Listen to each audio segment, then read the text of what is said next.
And welcome to Cruise Control. This is your on air automotive magazine. And once again, you know us if you've listened to the show before. I'm Les Jackson.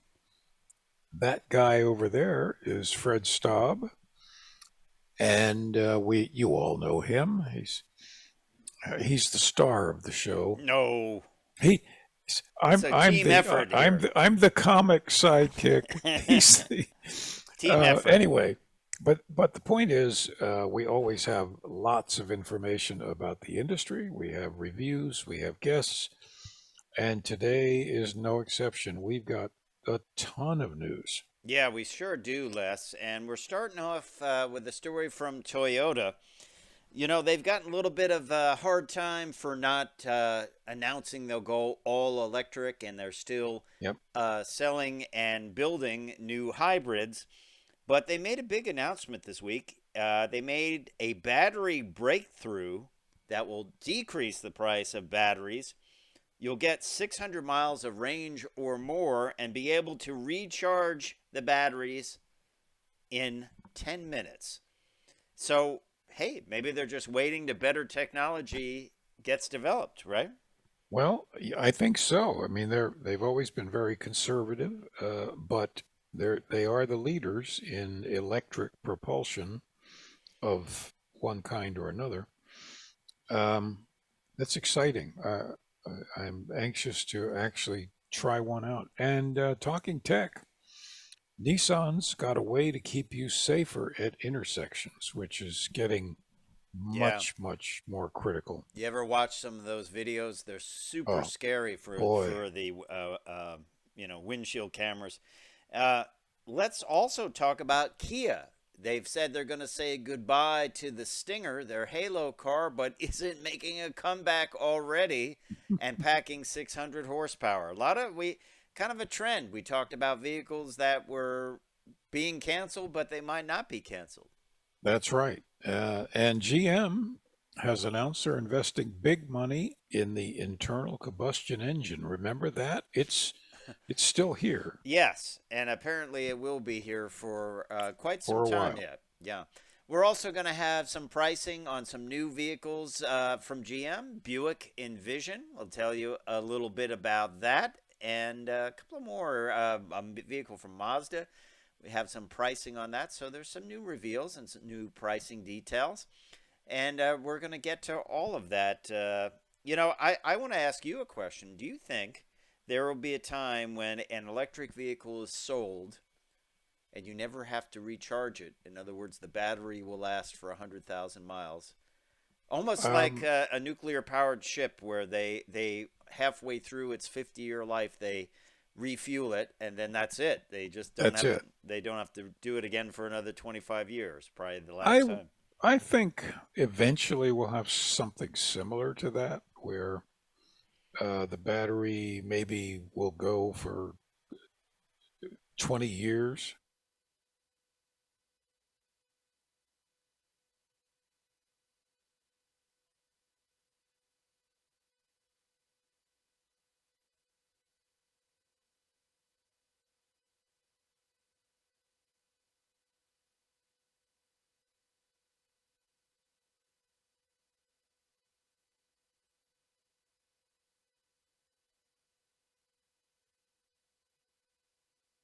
You're in.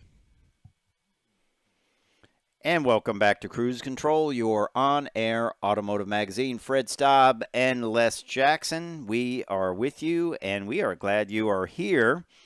Um, Big announcement this week from Toyota. It was before their board meeting, their annual shareholders meeting. Um, and it kind of laid out the roadmap for them. You and I have been talking about solid state batteries for electric vehicles, how they're better, they have more power density. They are less likely Hmm. to catch on fire, um, and all the benefits. And this week on Tuesday, Toyota executives talked about their game plan for this. Now, some have criticized Toyota for not jumping in with 2 feet to EVs, but to me, I always tell people if I would not spend a lot on an electric vehicle right now because these are first or second generation electric vehicles, where everyone's saying, well, 250 miles is good enough. And then if you want more, the thing is going to weigh 10,000 pounds. That's right. Yeah, as it is, they weigh about 1,800 pounds more. So, my view has been if you want to get into one, lease it or buy a less I agree. expensive one like the Chevy Bolt and dip your toe in there. And it's not a huge deal if you sell it at a loss. Um, but Toyota has kind of been holding back a little bit. They have a couple of electric vehicles that were perfectly fine, but they're not super industry leader electric vehicles. But this week they announced that solid state batteries would be appearing, and they were seeking commercialization over the 2027 to 2028 model year. And it will have a second generation lithium ion battery in 2026. So the goal with the ones that would happen in 2027, 2028 would be a 600-mile range. The batteries would be lighter, they Hmm. would be less expensive, and they would be able to be recharged in 10 minutes. And you think about that, with that kind of range, you could charge your vehicle for most people once a month probably, right? That's true. And on a trip, you could, you're always going to stop for 15 minutes or so on a trip to fill up and use the facilities and all that. So this would be a real. I mean, it is a breakthrough. Yeah. And imagine, what this does if you could get that kind of range and you could convince people that they don't have to run around with their battery at 100% all the time. That would solve the problem of charging stations being overrun with people charging their cars. That's right. And being vandalized, which is very irritating. Yeah, well, that's just stupid.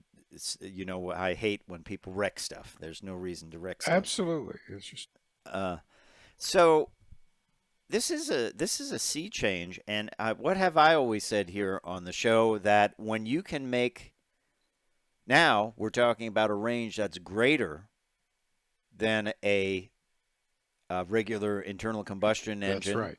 and it's beyond even hybrids. Hybrids can get 400, 500 miles of range, at least on their internal metering.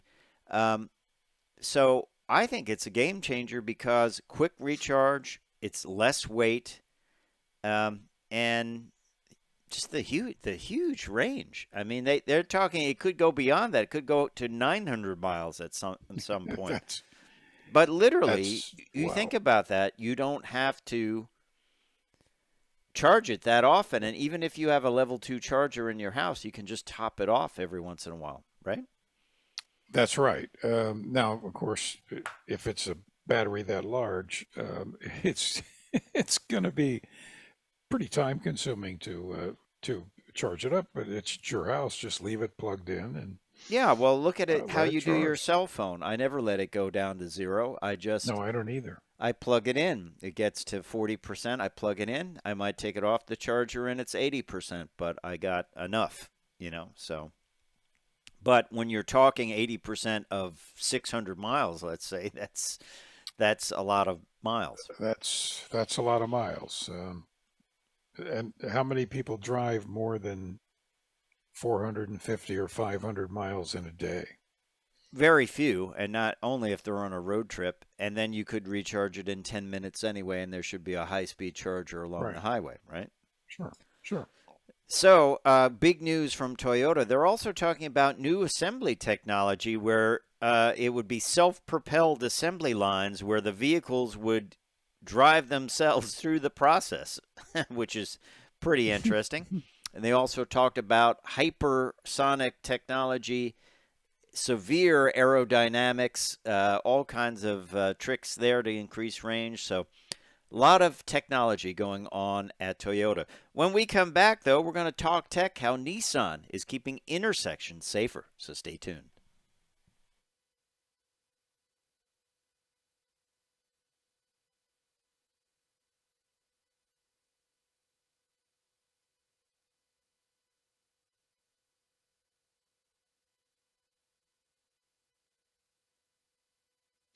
bitter boy.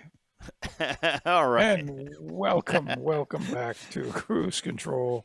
Fred and I are going to talk a little tech, Mm-hmm.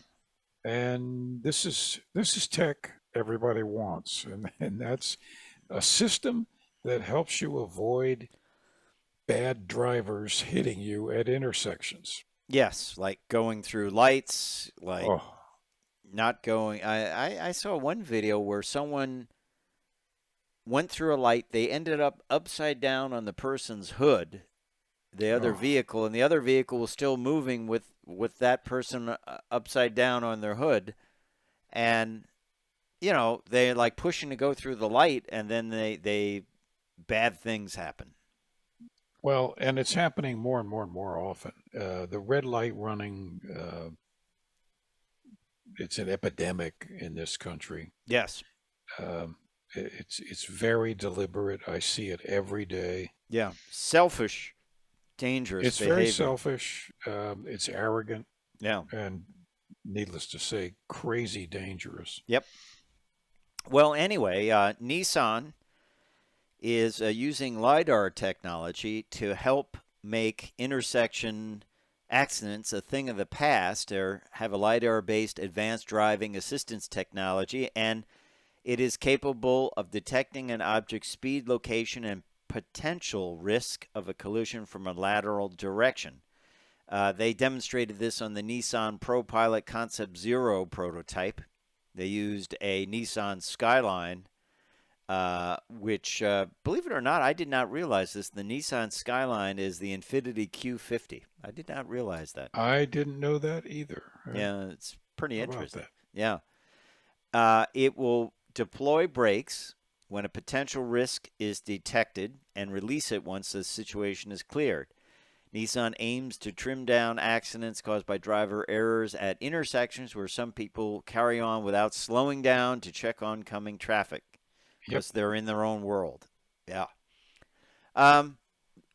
We talk about fully autonomous driving. Maybe really we should think about, instead of that, we should think about these systems, and that you're still going to be in charge, but if you're just, you have a green light and you're going through the intersection, and it detects an object moving very quickly through the intersection and slams on your brakes, of course you need the communication to the car behind you to slam on its brakes too. Well, that's therein lies another problem. Yeah, but But at least it's hitting the rear end of your yeah, car. I'd rather have that at a slower speed than somebody. Did you ever see?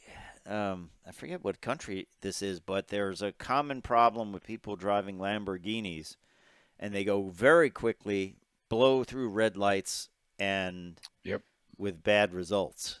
So, but we're certainly, I would say something like this will be a common feature, probably mandated feature. It probably will. 5 years, maybe. Once you have a perfected system. The goal of the National Highway Traffic Safety Administration, which makes the rules, the goal is get rid of traffic deaths. The car crashes, the car is expendable. It's designed to destroy itself to keep you alive. Right. Um, don't ever do anything hoping to save the car. Save yourself. Yeah. It is designed to take the energy, and in the old days they were like, "No, we'll build it really strong." So, and that meant That's all that right. energy went into your body, which Went you don't right into want. you. Yeah, yeah. That's in the early days when they didn't have collapsible steering columns, and they didn't have energy absorbing bumpers, and the car was meant Yeah. to hold up. But And it did. and where's that But energy go? Right into your chest. yep, Yeah. So.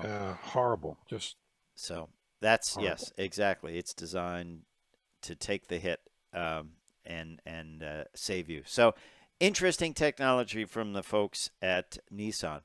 Another interesting development. We don't talk about this brand too much, but it's VinFast from the Vietnamese company, and they are building electric vehicles, and they will pay American customers every time their vehicle breaks.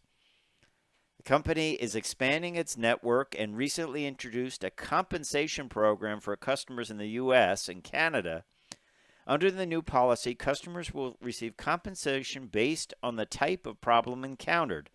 Minor inconveniences on the new VF8, which is their only vehicle so far being sold here, will be rewarded with $100, while issues that render a vehicle inoperable will result in a $300 compensation.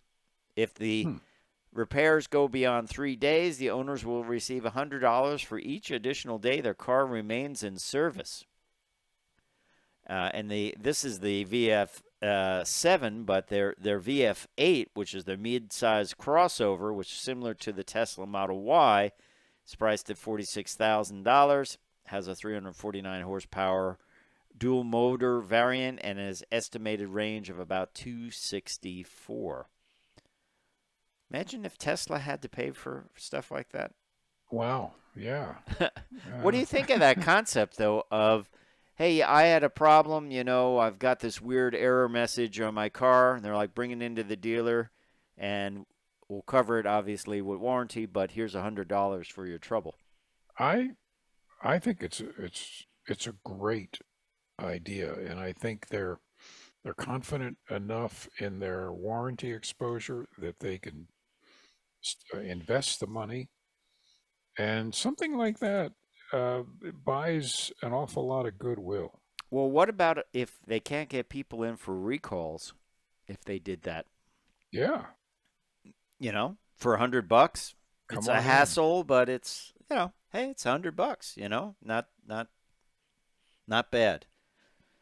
I do think, though, the other thing they should do on recalls to get people to do it is certain recalls, like the airbags, could be done in your driveway. And certain places, they send a If van out. yeah, if they And could, yeah, yeah, yeah. I mean, obviously, taking the engine out and putting in a new clutch, you're not going to do in the that's it. driveway, although a lot of people do. But I mean, if it's something like snapping out some parts and putting some connectors on, they could do that in your driveway. And I think Yeah, people would do it. Would say, hey, it's at my place of work. I'm in number 138, and I'll come out and meet you with the keys. yeah.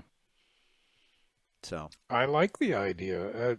It's funny that I've never heard of any factory or dealership doing that. yeah.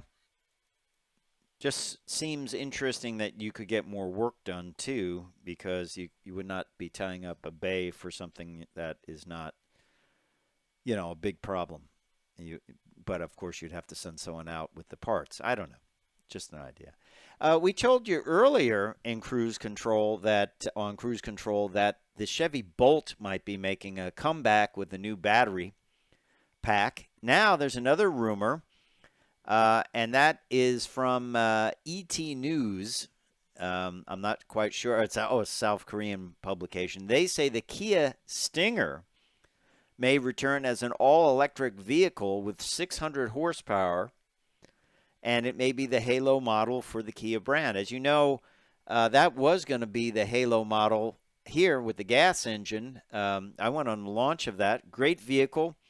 A lot of Audi style. Their designer Yep. at the time was from Audi. It was going to be a super premium car, sporty, but I don't think it sold the way they were thinking of it.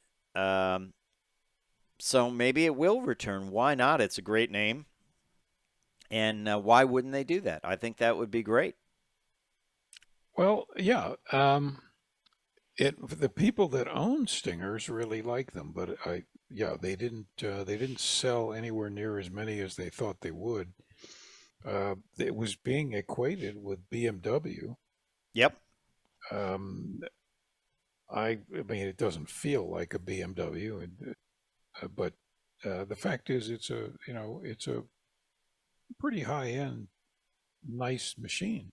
Yep, absolutely. And we're going to talk about some high end, nice machines when we come back on Cruise Control, your on air automotive magazine. Fred Staab and Les Jackson. We'll be right back.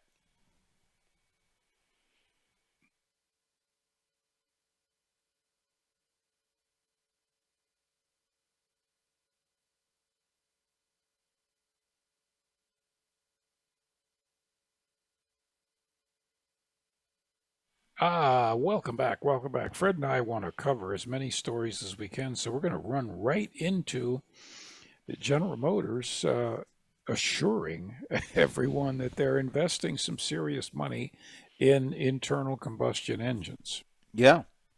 Five Um, hundred million reasons. Five that's hundred right, million dollars. making the oil industry very happy. Mm. But the fact is, uh, we have hundreds of millions of gasoline-powered vehicles in this country alone, Hmm. on the roads or some off the roads. And GM is confident that the internal combustion will be around for a very reasonable amount of time. Yeah. I What think they're right. what they're talking about, and you know, when people say silly things like, "Oh, we should stop this, that, and that," you got to realize these companies are in business. You want electric cars, you have to sell gas-powered pickups so they can make Yeah, money to that's develop right. electric cars. I mean, that's just the way it is. You got to be realistic. You got to think. I always thought you should be realistic in these things. And so GM invested. I was reading Fort Wayne.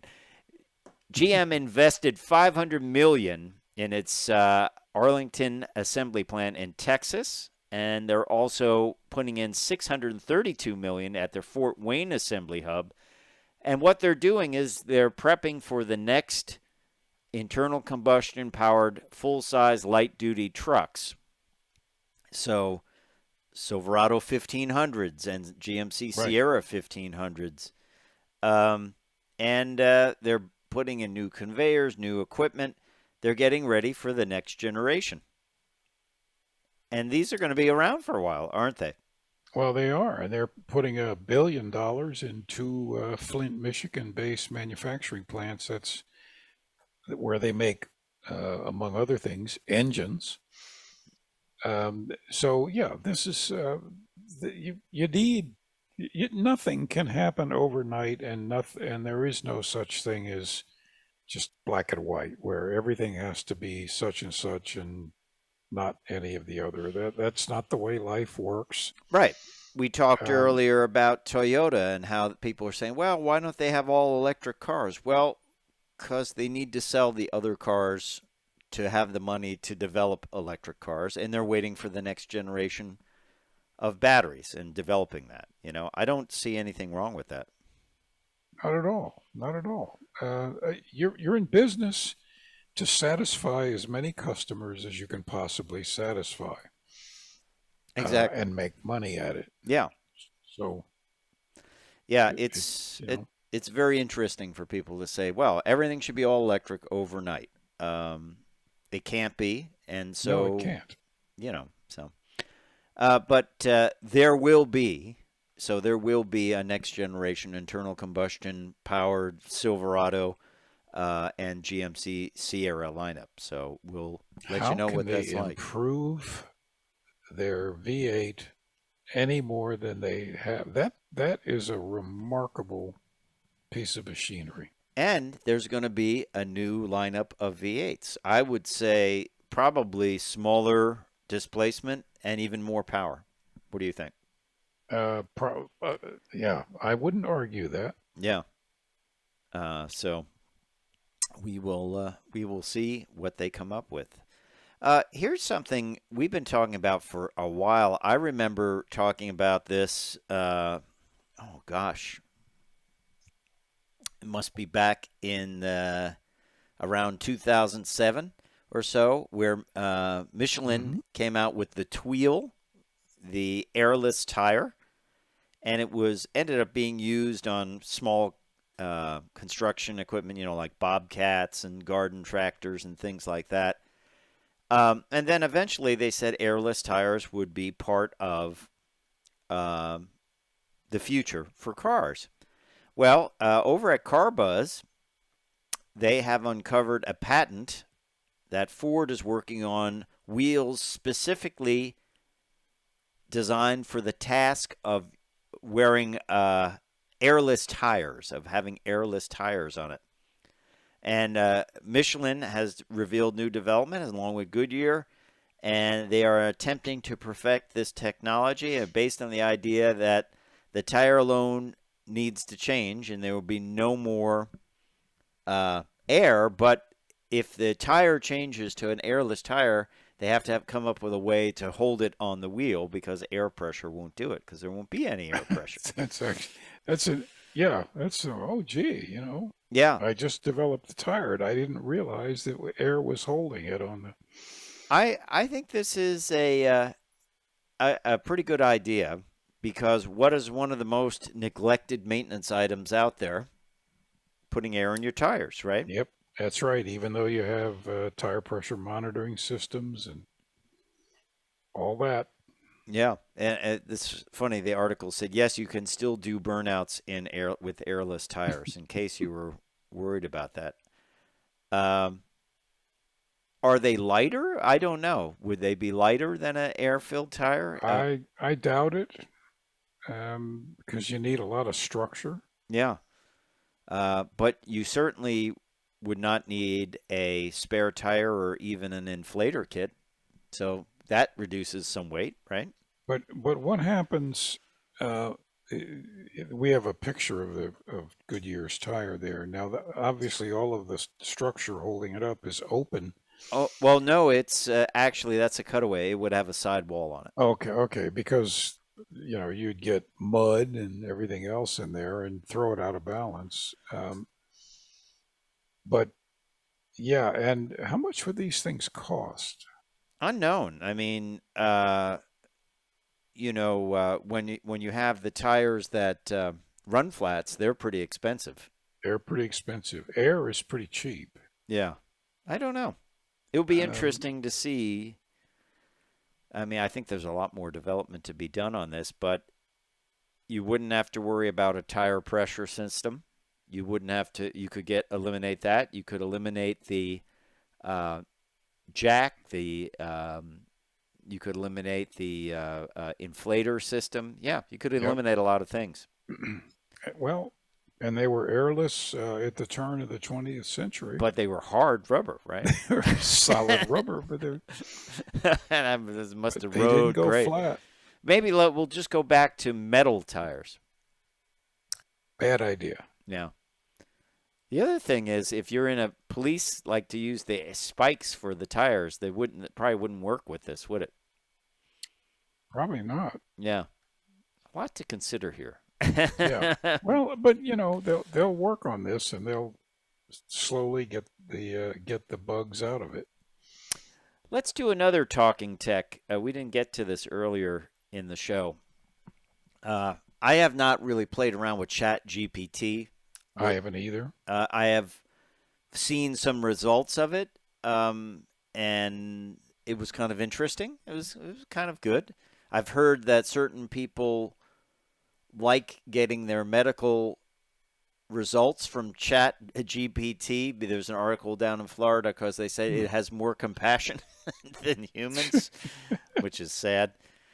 But Mercedes announced this week that U.S. drivers could operate their infotainment system with some of their vehicles using Chat GPT. That's a test program that's going to start on June 16th.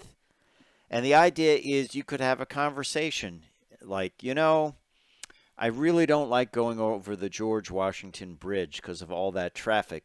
Could you tell me another way to go that would be out of the way, but wouldn't be out of the way too much? And how much longer would it take me? That's how you'll be talking to your car in the future. Like it's a passenger with you. Like it's a passenger with you.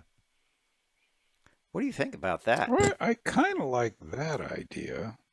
Because we've all used voice recognition where, oh, you have to say navigate to, not to say destination, and it's kind of frustrating, right? That's one word for it. Maddening is another word for it. Right. So I think this will become common. Will it be weird to people, or do you think they'll consider their car a friend? I think people will get accustomed to it pretty quickly. Yeah. Is there a downside to it? I don't know. Uh, Only if the AI takes over command of the car. It says, "No, I'm not turning on the air conditioner. I like it That's right. warm inside." Yeah, you You're would not. use it to turn on the seat heater, say, "Hey, it's kind of cold today." And the car will say, "Hey, I could turn on the steering wheel heater and the seat heater if you like." That's what they're saying. It will be a conversation like that, very human. Yeah. So, be interesting to see how this develops. And one day that will be normal to talk to inanimate objects like they have some personality. But hey, we'll talk more about automotive stuff when we come back on Cruise Control.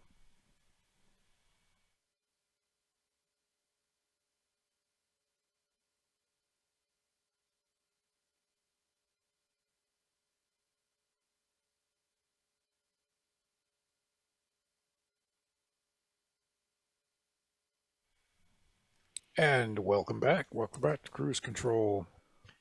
Um, let's try and get as many stories as we can. Yeah, we got a couple of We got a couple. announcements here. Buick Envision. It was announced this week. Buick with their new logo. They're going to add Super Cruise, which works very well, by the way. If you're not familiar It with it, does. Super Cruise is what would you call it? A level 3. Well, level 3.5. Yeah, it will do lane changes. I tried it. It's specific to the roads, Right. and it's hand-free assistance. But the first time I was able to use it was on the New Jersey Turnpike, and it would change lanes on its own. I put the turn signal on. It knew I wanted to change lanes. It waited for cars that were there, and then it would change lanes and say lane change complete, um, which was interesting. And I could sit there with my hands on my knees and let it steer. Um, and it did a good job. It really did. I liked it. It's a little bit unnerving to take your hands off the wheel at 65 miles an hour, but it will do it, but only on certain roads. So for 2024, the Buick Envision will get not only the new Buick logo, but it will get Super Cruise, and that will be the first vehicle in the Buick lineup to get that, which is pretty cool, isn't it?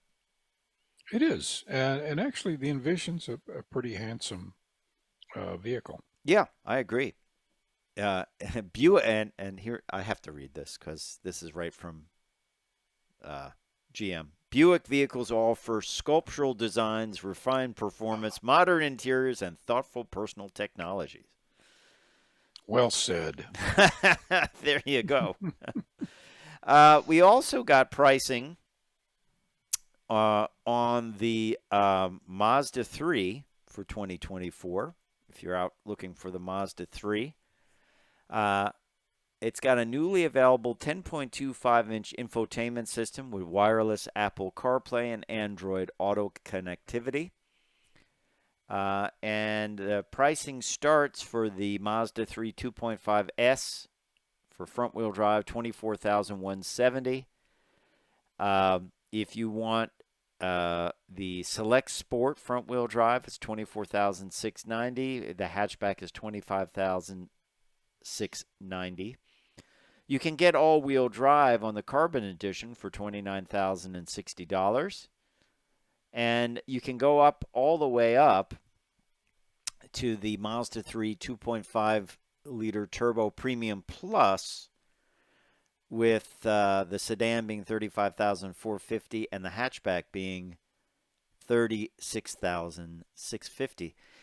Their colors of the ever popular Soul Red Crystal Metallic $595. They have the Machine Gray $595, Polymetal Gray $450, Snowflake White $450, and Ceramic Metallic. Apparently, Les, on their Soul Red, which is very popular, they actually spray copper paint underneath the red and then spray the red color over that to make it It's a pop. great color. Great color. That's hardcore custom painting, isn't it? That's what they would do. It is. And, and actually, for getting that paint for $600 is it's a bargain. Yeah.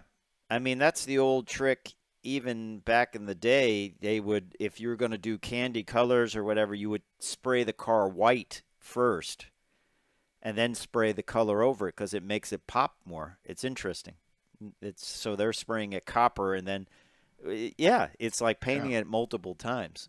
But it really, when the sun hits that color, wow, it really a goes heck of a crazy. color. Yeah, it's just so bright. And that's a common thing now on every car that certain colors are 500 or more. Yeah, There's yeah, more work involved for sure. So I guess it's a real thing.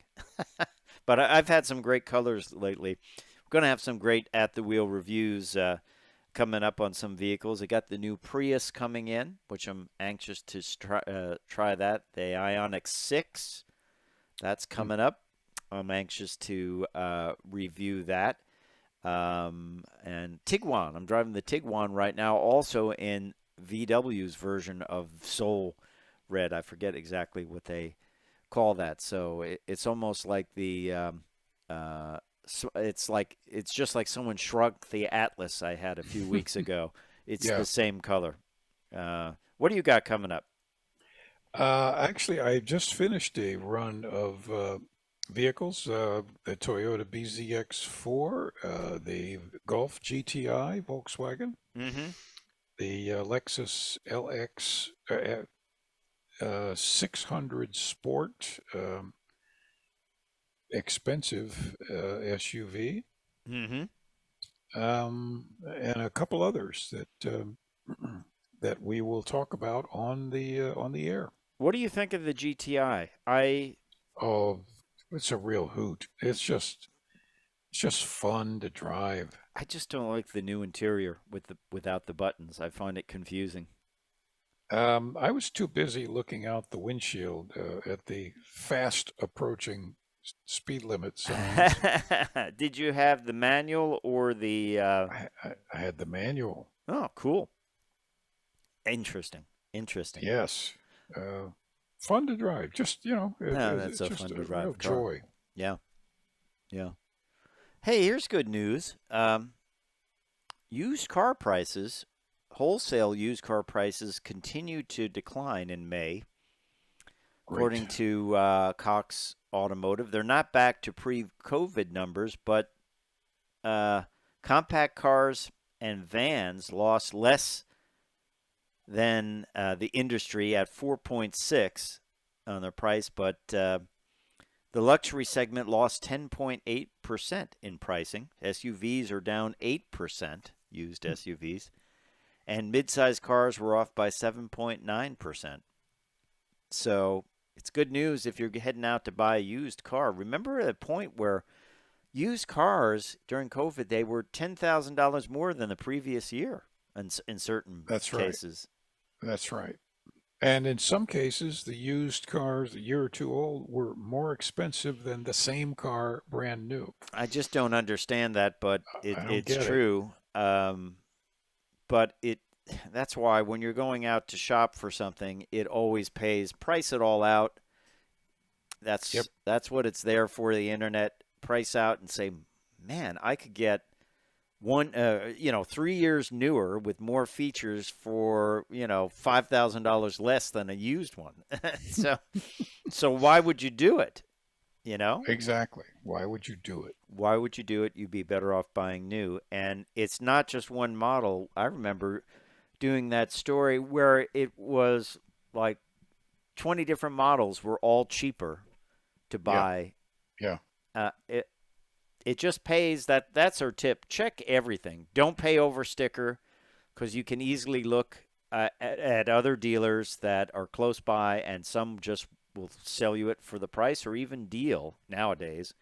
And then also, if you're going out for a used car, think of what you can buy new for the same or just slightly more money. It might be worth it, right? Yes, and it doesn't take that long to research this stuff. So just don't go out uninformed. No, because then that you're giving the dealer a field day. They're like, "Oh Yeah. boy, I'm closing the shop up early." So yeah, that's our advice from Cruise Control. Don't forget to check out Cruise Control on all our social media platforms. If you miss a show and you want to see it, you can grab that or the podcast. So a lot going on at all our social media platforms, and we're always glad to have you along for the ride when we discuss Mhm. all kinds of things about the auto industry. I'm Fred Staab. I'm Les Jackson. We are going to see you all down the road. Bye.